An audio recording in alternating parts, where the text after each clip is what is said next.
Hello hi ಎಲ್ರಿಗೂ ನಮಸ್ಕಾರ. ನನ್ನ ಹೆಸರು ಆಶಾ ಅಂತ.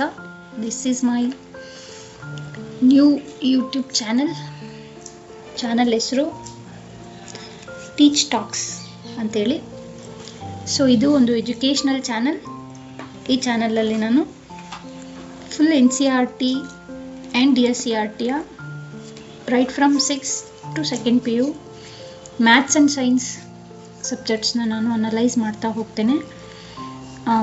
ನನ್ನ ಬಗ್ಗೆ ಹೇಳಬೇಕಾದ್ರೆ ನನ್ನ ಹೆಸರು ಆಶಾ ಅಂತ. ಆ್ಯಸ್ ಐ ಟೋಲ್ಡ್ ಯು, ನಾನು ಕೋಲಾರ ಜಿಲ್ಲೆಯಲ್ಲಿ GPT ಶಿಕ್ಷಕಿಯಾಗಿ ಕೆಲಸ ಮಾಡ್ತಾ ಇದ್ದೇನೆ.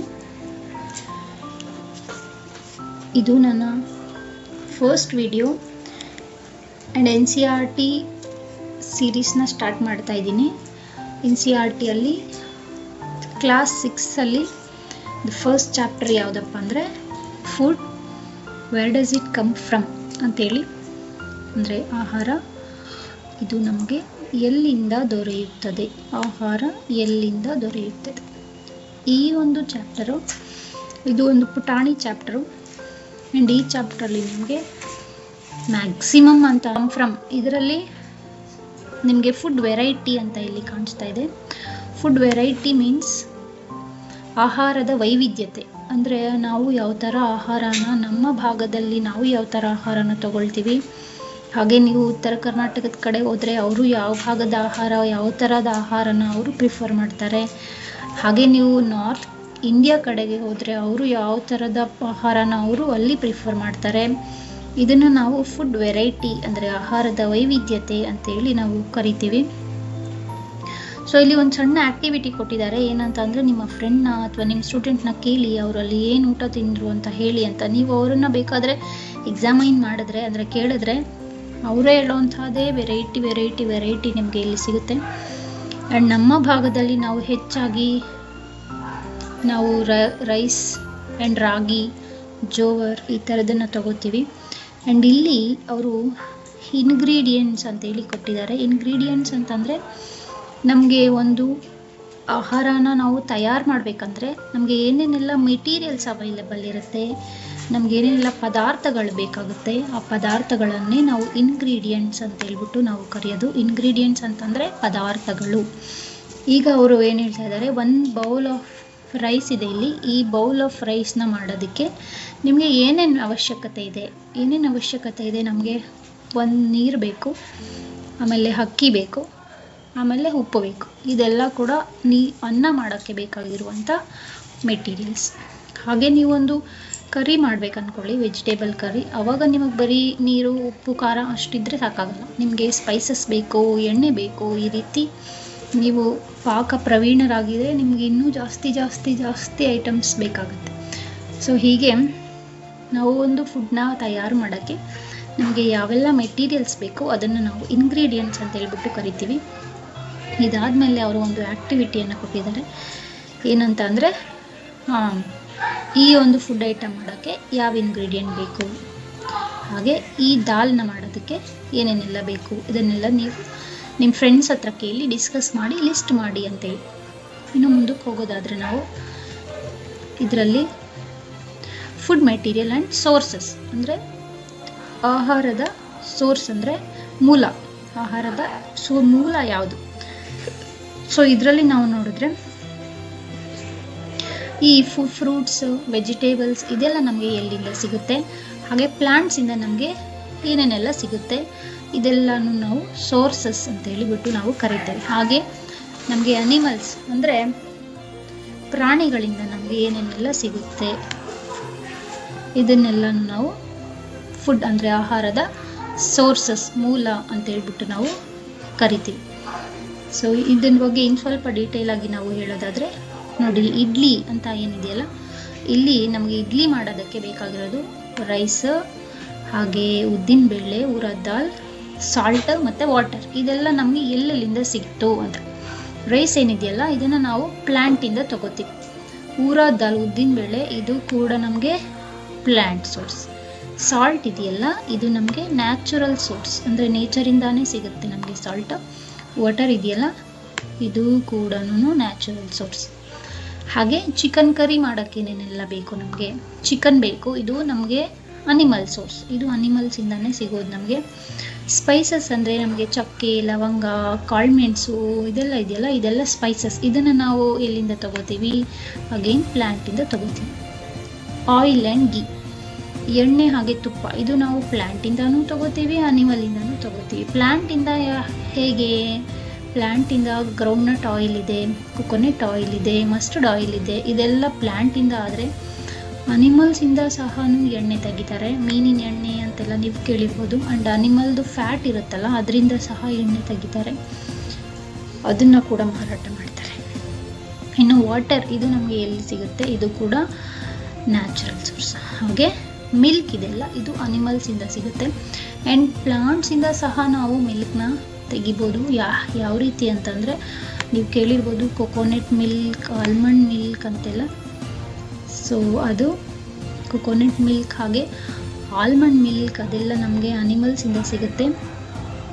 ಇನ್ನು ಶುಗರ್ ಯಾವುದು ನಮಗೆ? ಶುಗರ್ದು ಏನಪ್ಪ ಸೋರ್ಸ್ ಅಂತಂದರೆ ಶುಗರ್ ನಮಗೆ ಶುಗರ್ ಕೇನಿಂದ ಬರೋದ್ರಿಂದ ಅದು ಕೂಡ ನಮಗೆ ಪ್ಲ್ಯಾಂಟ್ ಸೋರ್ಸ್ ಆಗಿದೆ. ಸೊ ನೆಕ್ಸ್ಟ್ ಟಾಪಿಕ್ಗೆ ನಾವು ಹೋಗೋದಾದರೆ, ನಾನು ಹೇಳಿದ್ನಲ್ಲ, ಇದು ನಮಗೆ ಸೋರ್ಸನ್ನು ಹೇಳುತ್ತೆ. ನಿಮಗೆ ಯಾವ ಇಂಗ್ರೀಡಿಯೆಂಟ್ ಯಾವ ಸೋರ್ಸಿಂದ ಬರುತ್ತೆ. ನೀವು ವೆಜಿಟೇಬಲ್ನ ತೊಗೊಂಡ್ರೆ ಅದು ನಿಮ್ಗೆ ಎಲ್ಲಿಂದ ಸಿಕ್ತು, ನೀವು ಫ್ರೂಟ್ಸ್ನ ತೊಗೊಂಡ್ರೆ ಅದು ನಿಮ್ಗೆ ಎಲ್ಲಿಂದ ಸಿಕ್ತು, ಹಾಗೆ ನೀವು ಒಂದು ಮಿಲ್ಕ್ ಅಂತ ತೊಗೊಂಡ್ರೆ ಅದು ನಿಮಗೆ ಯಾವ ಸೋರ್ಸಿಂದ ಸಿಕ್ತು, ಮೊಟ್ಟೆ ತೊಗೊಂಡ್ರೆ ಅದು ಎಲ್ಲಿಂದ ಸಿಕ್ತು. ಇದು ಸೋರ್ಸ್ ಅಂದರೆ ಎಲ್ಲಿಂದ ಸಿಗುತ್ತೆ, ಅದು ಸೋರ್ಸ್ ಅಥವಾ ಮೂಲ ಅಂತೇಳಿ ಕರಿತೇವೆ. ಇನ್ನು ಇಲ್ಲಿ ಬಂದರೆ ನೀವು ಈ ಪ್ಯಾರಾಗ್ರಾಫಲ್ಲಿ ಏನು ಕೊಟ್ಟಿದ್ದಾರೆ ಅಂದರೆ, plants are the sources of food ingredients like grains, serials, vegetables and fruits. ನಮಗೆ ವೆಜಿಟೇಬಲ್ಸ್, ಫ್ರೂಟ್ಸ್, ಕಾಳುಗಳು, ಧಾನ್ಯ ಇವೆಲ್ಲ ಪ್ಲಾಂಟ್ಸಿಂದ ಸಿಗುತ್ತೆ. ಹಾಗೆ ನಮಗೆ meet products, milk, meet, eggs ಇದೆಲ್ಲ ನಮಗೆ ಎಲ್ಲಿಂದ ಸಿಗುತ್ತೆ? ಅನಿಮಲ್ಸಿಂದ ಸಿಗುತ್ತೆ. ನಾನು ಆವಾಗಲೇ ಹೇಳ್ದಂಗೆ ಕೆಲವೊಂದು ಆಹಾರದ ಸೋರ್ಸ್ ಪ್ಲ್ಯಾಂಟ್ಸ್ ಆದರೆ ಕೆಲವೊಂದು ಆಹಾರ ಪದಾರ್ಥಗಳ ಸೋರ್ಸು ಅನಿಮಲ್ಸ್ ಆಗಿರುತ್ತೆ. ಸೊ ಇದಾದಮೇಲೆ ನೀವು plant parts and animal parts as food ಅಂದರೆ ನೀವು ಅನಿಮಲ್ನ ಒಂದು ಪಾರ್ಟ್ ಅಥವಾ ಪ್ಲ್ಯಾಂಟ್ನ ಪಾರ್ಟ್ ಯಾವುದನ್ನು ನೀವು ಕನ್ಸ್ಯೂಮ್ ಮಾಡ್ತೀರಾ ಅಂತೇಳಿ ಇಲ್ಲಿ ಕೊಟ್ಟಿದ್ದಾರೆ. ಆ್ಯಂಡ್ ಅದಕ್ಕೆ ಅವರು ಹೆಸರು ಹೇಳ್ತಾ ಇದ್ದಾರೆ. ಏನಪ್ಪ ಹೆಸರು ಅಂತಂದರೆ ಎಡಿಬಲ್ ಒನ್.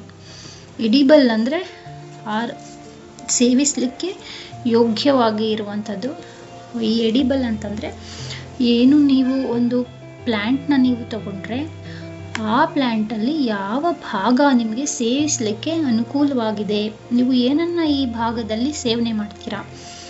ನೀವು ಕೆಲವೊಂದು ಪ್ಲ್ಯಾಂಟ್ಸ್ನ ನೀವು ತಗೊಳ್ರೆ ಅಲ್ಲಿ ನೀವು ರೂಟ್ಸ್ನ ಸೇವನೆ ಮಾಡ್ತೀರಿ. ಕೆಲವೊಂದು ನೀವು ಪ್ಲ್ಯಾಂಟ್ಸ್ನ ನೀವು ತಗೊಳ್ಳೋದಾದರೆ ನೀವು ಅದರ ಎಲೆನ ಸೇವನೆ ಮಾಡ್ತೀರಿ. ಇನ್ನೊಂದು ಕೆಲವು ಪ್ಲ್ಯಾಂಟ್ಸಲ್ಲಿ ನೀವು ಅದರ ಫ್ರೂಟ್ನ ಸೇವಿಸ್ತೀರಿ. ಇನ್ನೂ ಕೆಲವೊಂದು ನೀವು ಪ್ಲ್ಯಾಂಟ್ಸ್ನ ನೀವು ತಗೊಂಡ್ರೆ ನೀವು ಅದರ ಫ್ಲವರ್ನ ಸೇವನೆ ಮಾಡ್ತೀರಿ. ಹೀಗೆ ಒಂದು ಎಂಟೈರ್ ಪ್ಲ್ಯಾಂಟ್ನ ನೀವು ತಗೊಂಡ್ರೆ ಆ ಒಂದು ಪ್ಲ್ಯಾಂಟಲ್ಲಿ ನೀವು ಯಾವ ಭಾಗನ ಸೇವಿಸ್ತೀರಾ ಅದನ್ನು ನಾವು ಎಡಿಬಲ್ ಅಂತೇಳಿ ಕರಿತೀವಿ. ಸೊ ಇದು ಒಂದೇ ಆಗಿರಬೇಕು ಅಂತಲೂ ಏನೂ ಇಲ್ಲ. ಯಾಕೆ ಅಂತಂದು ಹೇಳ್ತಾ ಇದ್ದೀನಿ ಅಂತಂದರೆ, ಫಾರ್ ಎಕ್ಸಾಂಪಲ್ ನೀವು ಈ ಮೊರಿಂಗಾನ ತಗೊಳ್ಳಿ. ಮೊರಿಂಗಾ ಅಂತ ಅಂದರೆ ಡ್ರಮ್ ಸ್ಟಿಕ್. ನೀವು ಈ ಡ್ರಮ್ ಸ್ಟಿಕ್ನ ನೀವು ತಗೊಂಡ್ರೆ ಡ್ರಮ್ ಸ್ಟಿಕ್ಕಲ್ಲಿ ನೀವು ಏನೇನು ಸೇವನೆ ಮಾಡ್ತೀರಾ? ಡ್ರಮ್ ಸ್ಟಿಕ್ಕಲ್ಲಿ ನಾವು ಅದರ ಎಲೆನ ಸೇವನೆ ಮಾಡ್ತೀವಿ, ನಾವು ಅದರ ಹೂವನ್ನು ಸೇವಿಸ್ತೀವಿ, ಆಮೇಲೆ ಅದರ ಫ್ರೂಟ್ ಅಂದರೆ ಕಾಯಿ ಅದನ್ನು ಕೂಡ ನಾವು ಸೇವಿಸ್ತೀವಿ. ಅಂದರೆ ಒಂದು ಪ್ಲ್ಯಾಂಟ್ಗೆ ಒಂದೇ ಎಡಿಬಲ್ ಪಾರ್ಟ್ ಇರಬೇಕು ಅಂತ ಏನೂ ಇಲ್ಲ. ಒಂದು ಪ್ಲ್ಯಾಂಟ್ಗೆ ನಾವು more than one edible parts ಕೂಡ ಇರ್ಬೋದು. ಈಗ ನೀವು ಕ್ಯಾರೆಟ್ ಅಂತ ನೀವು ತಗೊಂಡ್ರೆ ಕ್ಯಾರೆಟಲ್ಲಿ ನೀವು ರೂಟ್ಸ್ನ ಸೇವನೆ ಮಾಡ್ತೀರಿ. ಸ್ಪಿನಚ್ನ ನೀವು ತಗೊಂಡ್ರೆ ಸ್ಪಿನಚ್ಚಲ್ಲಿ ನೀವು ಏನನ್ನು ಸೇವನೆ ಮಾಡ್ತೀರಿ? ಸ್ಪಿನಚ್ಚಲ್ಲಿ ನೀವು ಲೀವ್ಸ್ನ ಸೇವಿಸ್ತೀರಾ. ಹಾಗೆ ನೀವು ಪಂಪ್ಕಿನ್ ತಗೊಂಡ್ರೆ, ಕುಂಬಳಕಾಯಿ ತಗೊಂಡ್ರೆ ಪಂಪ್ಕಿನಲ್ಲಿ ಕೆಲವರು ಪಂಪ್ಕಿನ್ದು ಫ್ಲವರ್ಸ್ ತಿಂತಾರೆ, ಪಂಪ್ಕಿನ್ ಫ್ಲವರ್ಸ್ನ ತಿಂತಾರೆ. ಕೆಲವರು ಏನು ಮಾಡ್ತಾರೆ, ಪಂಪ್ಕಿನಲ್ಲಿ ಬರುವಂಥ ಎಲೆ ತಿಂತಾರೆ. ಕೆಲವರು ಪಂಪ್ಕಿನ್ ಹೋಲ್ ಫ್ರೂಟ್ನ ತಿಂತಾರೆ. ಕೆಲವರು ರಾ ಪಂಪ್ಕಿನ್ನ ಕೂಡ ಸೇವಿಸ್ತಾರೆ. ಸೊ ಹೀಗಾಗಿ ಎವ್ರಿ ಪ್ಲ್ಯಾಂಟ್ಗೆ ಒಂದೇ ಒಂದು ಎಡಿಬಲ್ ಪಾರ್ಟ್ ಇರಬೇಕಂತ ಏನಿಲ್ಲ, more than one edible parts ಕೂಡ ಇರುತ್ತೆ. ಅವರೇನೆ ಕೆಲವೊಂದು ಕೊಟ್ಟಿದ್ದಾರೆ. ಯಾವುದಂದರೆ ಮಸ್ಟರ್ಡ್ ಪ್ಲ್ಯಾಂಟ್ಸ್, ಅಂದರೆ ಸಾಸಿವೆ ಒಂದು ಗಿಡ. ಸಾಸಿವೆ ಗಿಡದ ಎಲೆನ ನಾವು ವೆಜಿಟೇಬಲ್ ಆಗಿ ಯೂಸ್ ಮಾಡಿದ್ರೆ ಅದರ ಕಾಳನ್ನು ನಾವು ಎಣ್ಣೆ ತಯಾರಿಕೆಯಲ್ಲಿ ಬಳಸ್ಕೋಬೋದು. ಹಾಗೆ ಬನಾನಾ ಕೊಟ್ಟಿದ್ದಾರೆ. ಬನಾನಾ ಅಂತೂ ಅದರಲ್ಲಿ ಏನನ್ನು ಬಿಡಲ್ಲ ಜನ. ಬನಾನಾದು ಫ್ರೂಟ್ ತಿಂತಾರೆ, ಬನಾನಾದು ಫ್ಲವರ್ ತಿಂತಾರೆ, ಸ್ಟೆಮ್ ತಿಂತಾರೆ, ಎಲ್ಲ ಕೂಡ ಸೇವಿಸ್ತೇವೆ ಬನಾನಾದಲ್ಲಿ ನಾವು. ಹೀಗೆ 1 or more parts which are eatable are called edible parts. ಇದು ನಮಗೆ 1 ಅಥವಾ 2 ಅಥವಾ ಮೋರ್ ದ್ಯಾನ್ 2, ಇದು ಎಷ್ಟು ಬೇಕಾದರೂ ಇರ್ಬೋದು. ಇನ್ನು ಇಲ್ಲಿ ಸ್ವಲ್ಪ ಫುಡ್ ಕೊಟ್ಟಿದ್ದಾರೆ. ಫುಡ್ಡಲ್ಲಿ ಅವರು ಬ್ರಿಂಜಾಲ್ ಅಂದರೆ ಅದು ಫ್ರೂಟಾ ಫ್ಲವರಾ ಏನು ಅಂತ ಕೇಳ್ತಾರೆ. ಆಮೇಲೆ ಚಿಲ್ಲಿ ಅದು ಏನು ಅಂತ ಕೇಳ್ತಾ ಇದ್ದಾರೆ. ಆಮೇಲೆ ಆಯಿಲ್ ಫ್ರಮ್ ಗ್ರೌಂಡ್ನಟ್ ಅಂದರೆ ಇದು ಏನು, ಆಯಿಲ್ ಸೋಯಾಬೀನ್ ಆಯಿಲ್ ಆಗಲಿ, ಮಸ್ಟರ್ಡ್ ಆಯಿಲ್ ಆಗಲಿ, ಗ್ರೌಂಡ್ನಟ್ ಆಗಲಿ, ಇದೇನು ಅಂತ ಕೇಳ್ತಾ ಇದ್ದಾರೆ ಅಷ್ಟೇ. ಇನ್ನು ನಿಮಗೆ ಅವರು ಇಲ್ಲಿ ಏನು ಹೇಳ್ತಾರಪ್ಪ ಅಂದರೆ, ಈ ಒಂದು ಆ್ಯಕ್ಟಿವಿಟಿಯಲ್ಲಿ ಅವರು ನಿಮಗೆ ಸ್ಪ್ರೌಟ್ಸ್ನ ಹೇಗೆ ನೀವು ಬರೆಸ್ಬೋದು ಮನೆಯಲ್ಲಿ, ಮೊಳಕೆ ಅಂತ ನಾವು ಏನು ಕರಿತೀವಿ, ಅದನ್ನು ನಾವು ಯಾವ ರೀತಿ ಮನೆಯಲ್ಲಿ ಮಾಡಬೇಕು ಅಂತ ಕೊಟ್ಟಿದ್ದಾರೆ.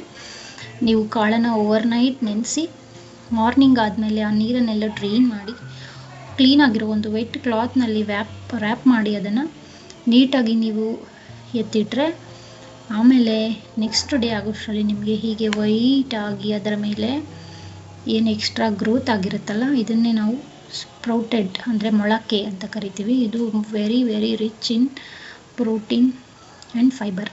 ಸೊ ಇದನ್ನು ನಾವು ಎಲ್ಲರೂ ತಗೋಬೇಕು. ಅದೇನಾನ ಮೊಳಕೆ ಬರಲಿಲ್ಲ ಅಂದರೆ ಮತ್ತೆ ಅದನ್ನು ಕಾಳನ್ನ ನೀಟಾಗಿ ಇನ್ನೂ ಸ್ವಲ್ಪ ಹೊತ್ತು ನೆನೆಸಿ ಮತ್ತೆ ನೀವು ಹಾಗೇ ಮೊಳಕೆ ಬರೆಸ್ಬೋದು ಅಂತ ಅವ್ರು ನಿಮಗೆ ಮತ್ತೆ ಇಲ್ಲೊಂದು ಟಿಪ್ ಕೂಡ ಕೊಡ್ತಿದ್ದಾರೆ. ಆಮೇಲೆ ನೀವು ಅದನ್ನು ಹೇಗೆ ತಗೋಬೇಕು ಅಂತ ಸಹ ಅವ್ರು ಇಲ್ಲಿ ಕೊಟ್ಟಿದ್ದಾರೆ. ಅದಕ್ಕೆ ಸ್ವಲ್ಪ ನೀವು ಕುಕ್ ಮಾಡಿಕೊಂಡು ಸ್ವಲ್ಪ ಸ್ಪೈಸಸ್ನ ಆ್ಯಡ್ ಮಾಡ್ಕೊಳ್ಳಿ, ಅಥವಾ ನಿಮಗೆ ಹಾಗೆ ಬೇಕಾದರೂ ತಗೋಬೋದು ಅಂತ ಇದೆ. ನಾನು ಏನು ಸಜೆಸ್ಟ್ ಮಾಡ್ತೀನಿ ಅಂದರೆ, ಸ್ಪ್ರೌಟೆಡ್ ಹಾಗೆ ತಗೊಳ್ಳೋದ್ರಿಂದ ಸ್ವಲ್ಪ ಡೈಜೆಷನ್ಗೆ ಪ್ರಾಬ್ಲಮ್ ಆಗುತ್ತೆ. ಅಂದರೆ ಯಾರಿಗೆಲ್ಲ ಡೈಜೆಷನ್ ಅಥವಾ ಕಾನ್ಸ್ಟಿಪೇಷನ್ ಇಶ್ಯೂಸ್ ಇರುತ್ತೆ ಅವ್ರಿಗೆ ನಿಮಗೆ ಅದನ್ನು ಓವರ್ ಕುಕ್ ಸಹ ಮಾಡಬಾರ್ದು. ಹಾಗಂತೇಳಿ ಹಸಿದನ್ನು ತಗೋಬಾರ್ದು. ಜಸ್ಟ್ ನಾವು ಒಂದು 5 minutes ಅದನ್ನು ಸ್ಟೀಮ್ ಮಾಡಬೇಕು ಮೊಳಕೆನ. ಅದಾದಮೇಲೆ ತಗೊಳೋದು ತುಂಬಾ ಒಳ್ಳೆಯದು. ಮತ್ತು ಇಲ್ಲಿ ಅವ್ರೇನು ಕೊಟ್ಟಿದ್ದಾರೆ ಅಂತಂದರೆ ಹನಿ ಬೀಸು ಯಾವ ರೀತಿ ಹನಿಯನ್ನು ಬೀ ಹೈವಲ್ಲಿ ಸ್ಟೋರ್ ಮಾಡುತ್ತೆ ಅಂತೇಳಿ ಅವ್ರು ಕೊಟ್ಟಿದ್ದಾರೆ. ಬೀಸು ಏನು ಮಾಡುತ್ತೆ, ನೆಕ್ಟರನ್ನು ಕಲೆಕ್ಟ್ ಮಾಡುತ್ತೆ ಫ್ಲವರ್ಸಿಂದ. ಸ್ವೀಟ್ ಜ್ಯೂಸ್ ಅಂತ ಕರಿತೀವಿ ನೆಕ್ಟರು. ಇದು ನಮಗೆ ಎಲ್ಲ ಟೈಮಲ್ಲಿ ಅವೈಲಬಲ್ ಇರಲ್ಲ, ಬರೀ ಸ್ಪ್ರಿಂಗ್ ಸೀಸನಲ್ಲಿ ಫ್ಲವರ್ಸಲ್ಲಿ ನೆಕ್ಟಾರ್ ಇರುತ್ತೆ. ಆಮೇಲೆ ನಿಧಾನಕ್ಕೆ ಫ್ಲವರ್ ಕಾಯಿ ಹಣ್ಣಾಗಿ ಇದೆಲ್ಲ ಆಗುತ್ತೆ. ಸೊ ಯಾವಾಗ ಫ್ಲವರ್ ಇರುತ್ತಲ್ಲ ಆ ಟೈಮಲ್ಲಿ ಹನಿ ಬೀಸ್ ಏನು ಮಾಡುತ್ತೆ, ಆ ಹನಿ ಬೀಸು ನೆಕ್ಟರನ್ನು ಕಲೆಕ್ಟ್ ಮಾಡಿಕೊಂಡು ಆ ನೆಕ್ಟರಿನ ಒಂದು ಹತ್ರ ಸ್ಟೋರ್ ಮಾಡಿಕೊಂಡು ಅದಾದಮೇಲೆ ಅದನ್ನು ಎಂಟೈರ್ ವರ್ಷಕ್ಕೆ ಅದು ಫುಡ್ಡಾಗಿ ಯೂಸ್ ಮಾಡುತ್ತೆ. ಬಟ್ ನಾವು ಅದನ್ನು ನೋಡಿದ ತಕ್ಷಣ ಅದರೆಲ್ಲ ಫುಡ್ಡನ್ನು ನಾವು ಅದ್ರ ಹತ್ರದಿಂದ ಕಿತ್ಕೊಂಡ್ಬಿಡ್ತೇವೆ. ಇದಾದಮೇಲೆ ವಾಟ್ ಡು ಅನಿಮಲ್ಸ್ ಈಟ್ ಅಂತ ಇದೆ. ಅನಿಮಲ್ಸ್ ಏನಿದೆಯಲ್ಲ ಅವು ಏನನ್ನ ತಿನ್ನತ್ತೆ ಅಂತೇಳಿ. ಪ್ಲ್ಯಾಂಟ್ಸ್ ಏನನ್ನ ತಿನ್ನತ್ತೆ ಅದು ನಮಗೆಲ್ಲ ಗೊತ್ತು, ಪ್ಲ್ಯಾಂಟ್ಸ್ ತಿನ್ನೋದು ಗೊಬ್ಬರ ಅದು ಇದು ಅಷ್ಟೇ. ಇನ್ನು ಅನಿಮಲ್ಸ್ ಆದರೆ ಏನೇನೆಲ್ಲ ತಿನ್ನತ್ತೆ ಅಂತ.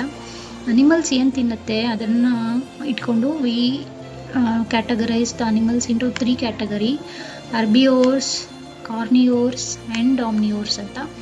Herbivores ಅಂತಂದರೆ the animals which depends only on plants or plant products. ಅಂದರೆ ಬರೀ ಹುಲ್ಲನ್ನು ಅಥವಾ ಗಿಡಗಳನ್ನು ಹಾಗೂ ಗಿಡದಿಂದ ಬರುವಂಥ ಪ್ರಾಡಕ್ಟ್ಸ್ನ ಇದನ್ನು ಮಾತ್ರ ಒಂದು ಅವಲಂಬನೆ ಆಗಿರುತ್ತೆ ಊಟಕ್ಕೋಸ್ಕರ.